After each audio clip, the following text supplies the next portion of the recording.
Hi, Facebook, and hello, Bones fans. Welcome to our series finale Facebook Live chat. I'm Marissa Rothman from TV Guide Magazine, and I'm here with the ladies of Bones, Emily Deschanel, Tamara Taylor, and Michaela Conlin is joining us from New York, and we got her fancy head right here. So we are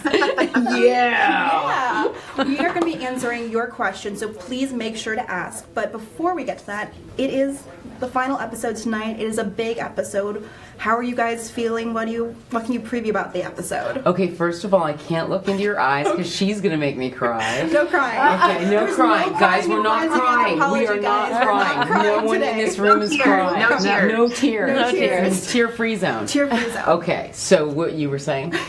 How are we feeling about it? We're feeling great. Yeah. Well, I would say I would feel better if we all were like in one place. Like I had this dream of like us all being together for like being there for the finale, and Michaela's not in LA. David Boreanaz is, everyone's scattered because everyone's got their own lives. Yeah. And and then I don't know what I can do, but yeah, it's kind of weird. It's weird to be away from each other because we are used to seeing each other every day, and we haven't for a few months. So I'd say that's the weirdest part, actually. Yeah. How are you doing over there, Michaela? Are you holding up okay? I'm good. It's amazing, this connection, actually. I'm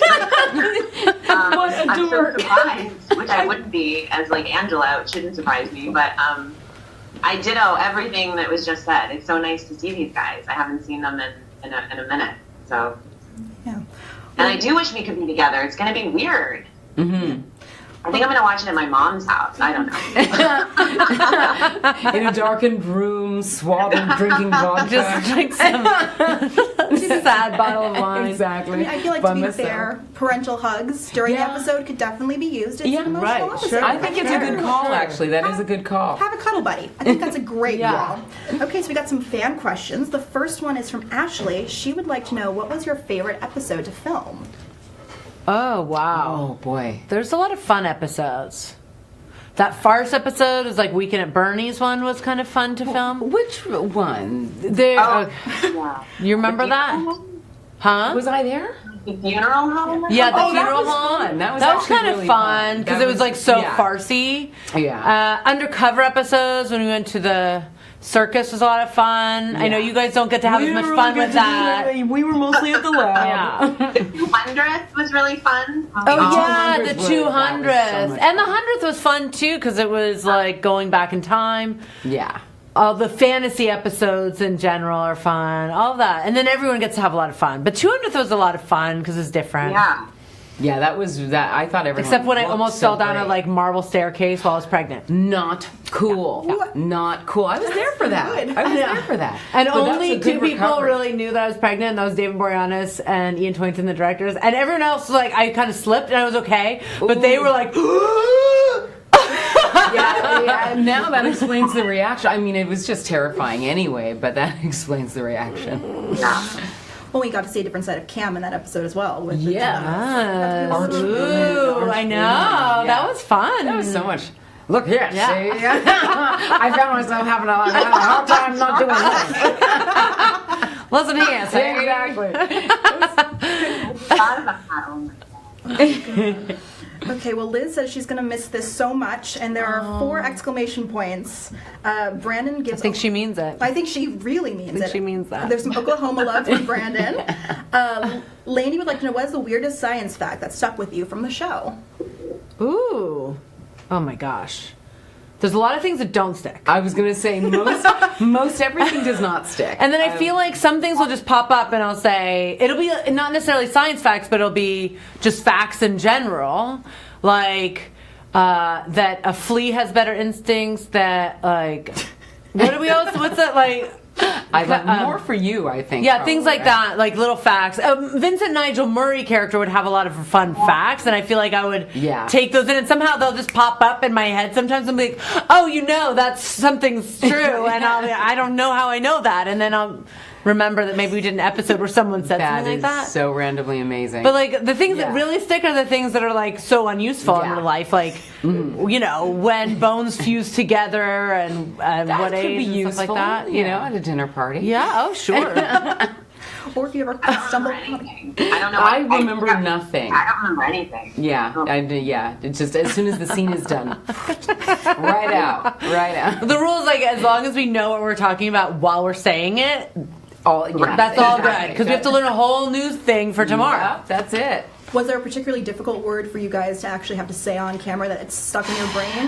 Electroencephalography was mine. Oh my gosh, that's good. Yes. You know when you're like, I was like, I really gotta say this properly. I said like, it kept me up at night. I don't know. There's just been so many. I don't remember any particular one. I feel like when that was hard, I would just not remember it. I remember like helping Eugene Bird, who played Clark Edison. Like I remember him, like helping him say certain things. Like this is a thing too that people don't know if you're just watching the shows. A lot of times we'll learn a pronunciation of something that. Either sometimes you get a sheet that tells you, yes, that this is how you pronounce it, or they don't have it and you look it up and then you get to set and it's like, no, this is a totally different pronunciation. So I remember the word was Maleolize. Oh, yeah. And then, because he was like Maleolus, or something. Maleolus. And I was like, just think it's a girl, Malia, and she lies, right? Maleolize. But it was, it took a while. So angry. I know, because he doesn't want my input being like, it's easy. Malia lies. That's just so annoying. That was amazing. And by the end of it, every one of us knew how to pronounce it except him. And that's the worst. But then he got he helped me with lines times, and then he was like a Nazi with me with lines. So he can dish it out too. So I don't feel that bad. Yeah. Do you remember anything, Michaela? Really only one thing, which I mentioned before, which is stenographical algorithm, which really isn't even that hard. No, that's good. Is that something real or is that just fake? Had really crazy. Not compared to what you guys. I just had really technical, like, describing like the angle of a bullet. Yeah, that was really which was a lot kind of like, fun. That was like always. But you guys had more gross, stuff. I feel. Right. It was a little more sciencey. You're like techie. Yes. Yeah. Exactly. Yeah. That makes sense. Yeah. Well, Morton would like to say, Morton. Yes, such a good name. Can't wait for tonight's episode. Yay. Will we be surprised? And 2 question marks on that one. Well, I guess it depends on what you're expecting. I think there'll definitely be surprises for anybody, and there'll be things hopefully people are happy with, and maybe things that are going to upset that. I don't know. I think people will ultimately be happy with the episode. But there might be surprises. Yeah. Spoiler alert, none of the cast survives. Whoa! Only kidding. To be fair, there was a pretty big explosion at the end of the penultimate episode. Yes, very exactly. Dangerous. You got to tune in to see what I don't think anyone could predict everything that's going to happen. No. You might predict one thing. A few surprises. Yeah. Yeah. Certainly not where we all end up being. Yeah. Going. Right? Yeah. Or what happens to each character. Yeah. In general, yeah. Yes, there are some fun-fitting surprises. I think the fans will be delighted by that. So Tammy is very upset. She said, I'm really, really going to miss the show. I plan on having a box of Kleenex because I know I'm going to need it. How many Kleenexes do you think people are going to need tonight? I mean, aside from everyone in this room and in New York, how many tissues are people going to need? You mean for all of America? Yeah. I think we're probably about 1 million boxes, give or take. No, I think it's a happy sad. Like, it's there might be some tears, but I mean, not more tears than there's been other episodes that are pretty teary too in this season. So. And in general. Yeah. I think there'll be tears. So have some tissues. Definitely have some tissues. But I don't know if you'll have to go through a whole box. Yeah. How about that? That's a good estimate. Divide a box between now and between 3 when you go back and start watching the show from the beginning, as you would do. I mean, yes, obviously it's all on streaming services. Yeah. And have DVDs. It's all good. Chloe would like to know, what is your favorite memories with each other off set? That's. Sorry, can you repeat the question? Yeah, Chloe would like to know what your favorite memories are of each other off set. Oh my gosh. I know. There's so many. Well, the singing. Wait, you were there, right? Or were you not there for that? For what? The singing Annie. No, you weren't there for that. It was first season then. Yeah, it was Eric was there. Mm-hmm. And we all started singing the show tunes from the musical Annie. That would definitely And we got in trouble. The first assistant director sat us down and she's like, we love it when you sing. But we don't. We love it when you sing. And I don't know if everyone gets it. I just don't know if everyone gets it. So one of the things we don't love it. Please basically, it was like the kindest way. Yeah. Maggie Parker, she was so sweet. Of she saying was so like, nice. Don't sing. But she like sat us down in like the cutest way. We're like, oh well, you're okay. Oh, you're telling us we're not. No, don't ever sing again. Don't ever sing again. I do want to just tell people that if any one of us sings a line to any song, at some other part of the set, someone will just finish that song. It's true. Like, no explanation. Like, I can sing a line and, like, Tamara will respond, like, to Emily. Like, everyone, it's like a communal singing. It's a hive mind. We've got a hive. We definitely had a hive mind. And I just did any quotes your from dances. Movies. Both of your, I did your. Oh, thank you. Yes. Thank you. I was demonstrating. Oh no, where did you do this? You have one too. Yes, I have guitar leg. Yeah, she's got guitar. We all have our signature dance moves. Can you see a little bit of this? I can do it on the screen. You have to be standing up to do it. No. Oh, there she. Yeah, she can do hers sitting down. That's amazing. We can all do the Michaela. So did this come up at a certain point in the series, or is it something you guys brought into the series and you guys collaborated together with your musical fabulousness? I think it usually happened around like 15th hour, delirious, and it was like, singing and dancing in between takes is sort of just to keep your energy up. You just like end up kind of moving around and dancing. I don't know. It's somehow we have our signature moves that we all identified. Exactly. Mine was really a joke move, as is your. I mean, I guess they're all kind of joke moves, but yours is the most. Like Michaela's is the most like real dance. Like you could actually do that move, and people wouldn't laugh at you. Yeah, ours people would probably laugh. We'd get a few laughs, I think. I really wanted it to be on the show, but it never. We never managed to get it in there. They never worked it in there. It's cruel. But we are on the Bones Facebook page right now, so I think this is canon.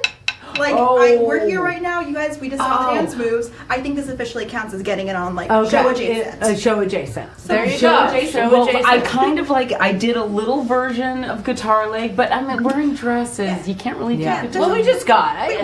We don't went there. We got this from mine. Exactly. We don't need to know all the rest of my move. Can you see that? It's not pretty. Mystery lady. Keep the mystery. Exactly. And keep some dignity, I'd say. Yeah, keep that dignity. A shred. Well, Ricky would like to say thank you for encouraging me to dive into forensics and for being characters that are perfect role models for women in science. So there's a heart emoji, a skull emoji, and XX from Texas. What does it mean to you guys to kind of have that impact on women who are now going into the science fields because of your characters? That's it. That's amazing. Amazing. It's always amazing to me. That's the coolest thing. Are you said younger girls? That you said, or younger people? Yeah, younger women especially. Yeah. I mean, that's what makes the show worth it. I feel like a lot of younger kids have come up to me recently and said that they've started watching the show. They were clearly not born, or they were just born when it started. Really right? cool. So, pretty cool. Yeah. And it's something you couldn't possibly know when you're doing it. I think the pressure would be too great, especially, I would say, especially for Brennan, But it's something like when I signed up to do the show, it's something that I definitely thought about. Like, what kind of character are you putting out there when you're doing a series? Are you putting out a character that you feel is a positive thing for girls, for women, for female people? And I think that it's something that doesn't limit people and what they could possibly do in their lives. It's just giving them lots of other possibilities. We've got 3 strong, intelligent, confident, successful, brilliant women characters on the show who had bigger offices than all the men. That I loved. Didn't even think of that. I didn't even think that's amazing.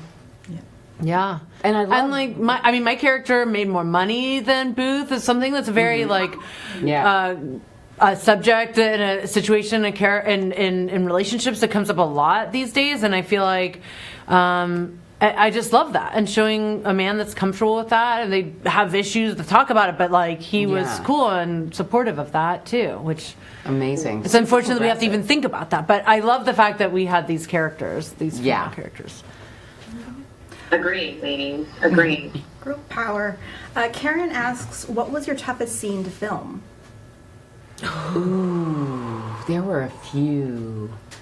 For me, I think finding out that Eric Milligan's character, Zach, was actually the bad guy was a really weird one. And John Francis Daly, the body bag scene, that was a bad deaths. Day. The deaths or the leaving, you know? Vincent Nigel Murray, Vincent Nigel Murray and Sweets, my dad, all of the deaths, I think that's what pops to mind as, it's just so hard. Because your character has a relationship with that character, and you love that character so much for who they are in so many ways, and then you also love the person and you know they're leaving the show when they die, and that's just like there's so many levels of like just devastation. That scene with the Vincent Nigel Murray death is a really sad scene. That got me. Heart wrote such a beautiful scene with that. And you guys, that just my hair is standing up, and you guys just did it so well. It was heartbreaking. Yeah. Any other heartbreaking scenes you want to talk about? I don't know. There's a lot. There's a few over the years. There's definitely. We've lived, we've loved, we've laughed.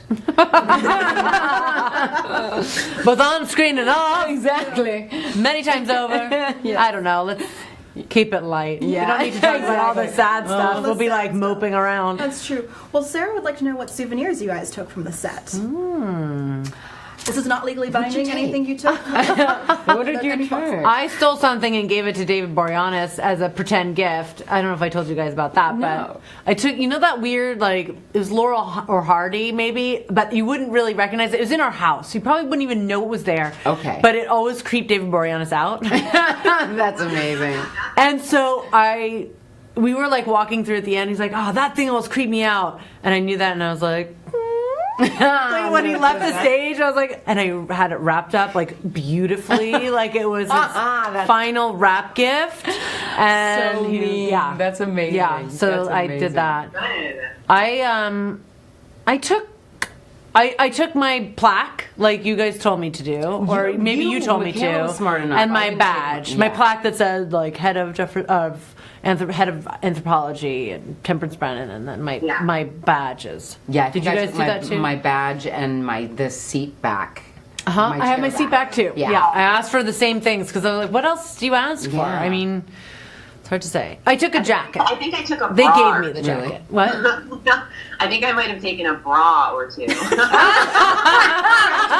Keeping it classy. Keeping it classy, feeling real honest about that. I actually meant to bring they have the best undershirts, and I meant to take those, and I didn't ask them for them. I just wish. Who else is going to wear this bra? That's it. Yeah, that's a little sketchy when you think about somebody else wearing that. They're just going to throw them away, unfortunately. So that was a good pull. Hopefully they give them to somebody who needs it. Well, Emily, I know David said he was going to get you back for that gift. Has he gotten you back yet? Yeah, he wrapped up really nicely a Diet Coke can, which is like our weird inside joke that means, were you guys privy to that? No. It means like he would call that on me. He'd tell like PA to get me a Diet Coke, and it was a signal to say like, you're not acting well, you need a Diet Coke to help you act well.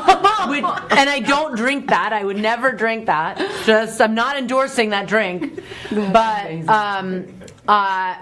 that was like, so he, sometimes like the new PA would come up and be like, Emily, David said you wanted this. I'm like, That's amazing. That's amazing. You need bring it up a little bit with the acting. Kick it up. Christina would like to know who your favorite villain was during the series. Ooh, got a lot of options there. We have villains. I had a nemesis. Yeah, I'll go with that because that was just fun. The Canadian podiatrist. That was a lot of fun. Now I can't remember his name. Anyway, we'll think of it. Yes, and he was so good. He's so good. Well, especially, you're the biggest, not critic of that, but being Canadian. He didn't hate to out you, but she's Canadian. Canadian. No, he didn't go over the top with the accent. Yeah. He didn't throw in too many A's. Yeah. I felt pretty good about it. He'd lived in Canada for a while. Yeah, that's why. Yeah. But that was the fun kind of rivalry that I enjoyed. That's fun. Do you have a favorite favorite villain? I think Palant creeped me out, certainly. He was like the super creep. Yeah. You know. I would say he was scary. He was so creepy. He was really creepy. Also, I'm the guy that the puppet. Who was the last? Pepito? Pepito, affectionately known as Pepito. Remember? I'm just going to do this until everyone remembers his name. The puppeteer. Does anyone Pepito? Puppeteer? Yeah, that was creepy. The whole like creepy. The puppet thing, the visual of the puppet. And dressing them up in your clothes and...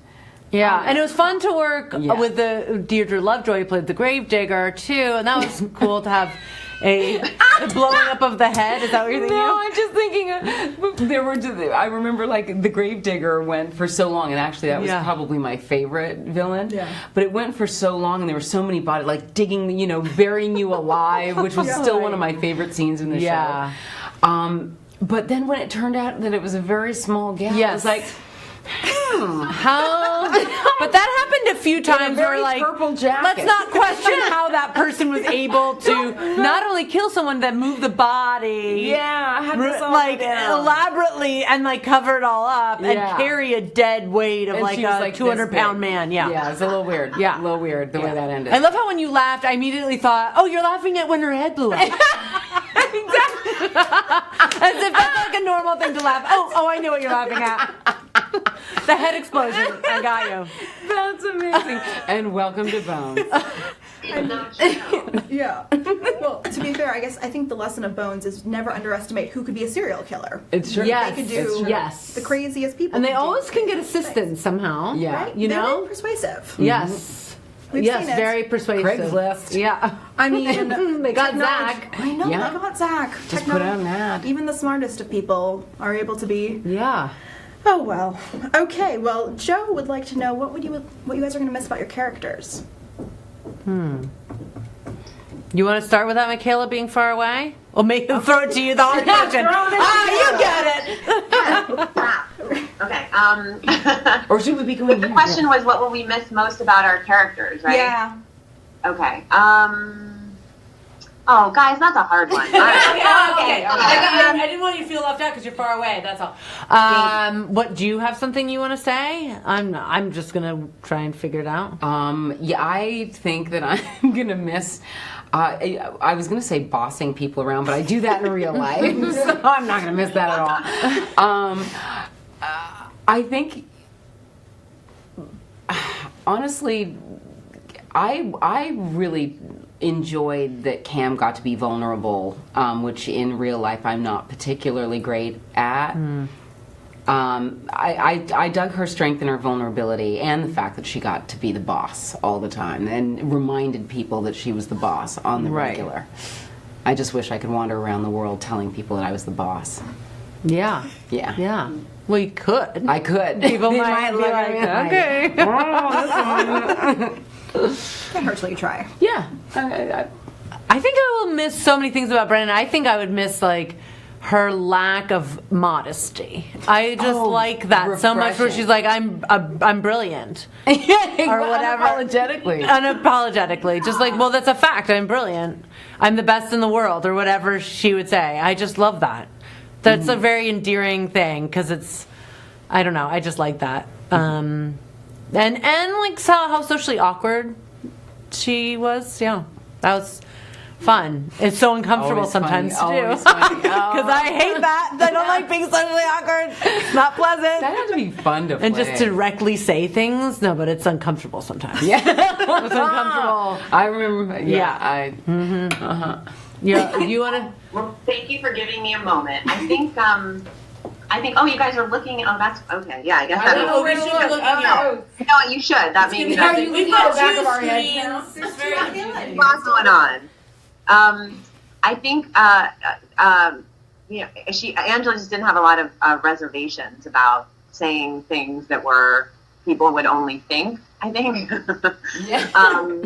So I always really liked that about her. I think she would just sort of blurt it out. So that was probably my favorite quality. Also, I think like giving the Jeffersonian a real chance. You know, I think I like that she stuck around and wanted to, you know, prove to be a pretty big nerd. Yeah. Well, Tiffany asks, have you taken on any of your character's personality traits over the years?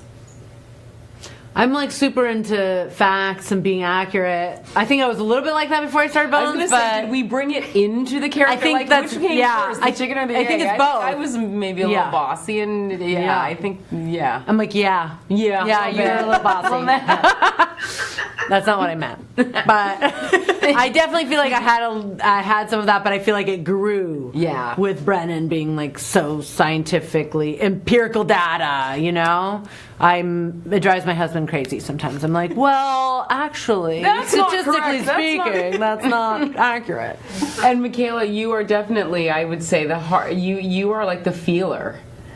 Oh yeah, I get you mean in life. Yeah, I know. Yeah, I guess right. Well, but Angela too is the heart, and I think thank you.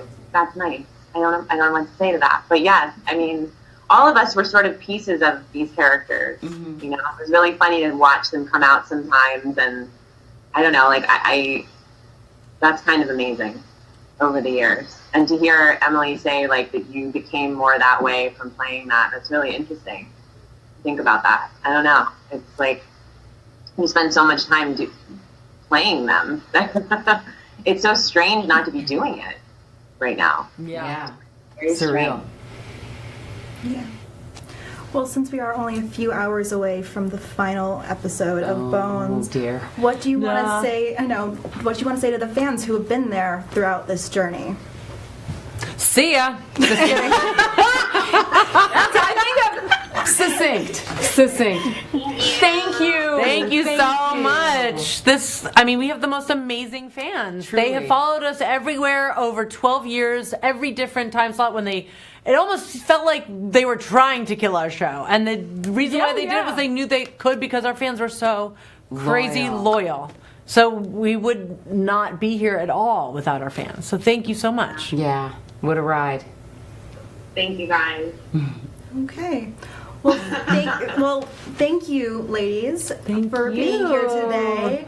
And thank you, Bones fans, for watching. Hope you watch the series finale tonight. It's a good one. Have your tissues, have a cuddle buddy. All right. And then enjoy the final hour of Bones. Have a good night. Thank you, ladies. Thank you. Bye, guys. Bye. Thank you.